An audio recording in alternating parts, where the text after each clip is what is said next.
দীনা মন্ডল এটা বলছে, দীনা মন্ডল বলছে। দীনা মন্ডলের পারিবারিক কোনো পরিচয় থাকুক বা না থাকুক সেটা তোর মুখের কথা। দীনা মন্ডলের নিজের একটা পরিচয় আছে। ওই শোন, তোর গোয়ার মূল্য তো 8 লাখ টাকা, এটা মানুষ জানে।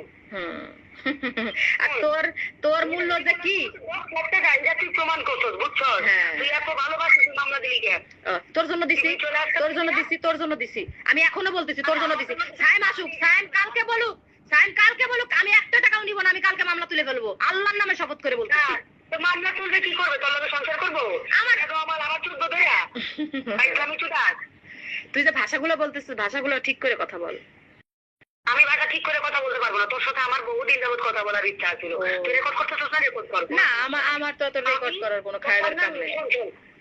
শোন, তুই রেকর্ড করে তোর বাপ গুলা যেগুলা তুই উকিল মুকিল যারা সেগুলো শোনাবি। আর দীনা মন্ডল এটা বলছে, দীনা মন্ডল বলছে। দীনা মন্ডলের পারিবারিক কোনো পরিচয় থাকুক বা না থাকুক সেটা তোর মুখের কথা। দীনা মন্ডলের নিজের একটা পরিচয় আছে। ওই শিল্পী দেখায়া আমার কথা দেখালাম। আমি রাতে ভাড়া খাটি মন্ত্রে যেমন টাকা দিই, আমার জামাই দেখে না রে, ও তো আমার সাথে থাকি। তোর মুখের কথা, তোর মতন নিকৃষ্ট তোমার নর্দমা কিট তো তুই রে, তুই নর্দমার কিট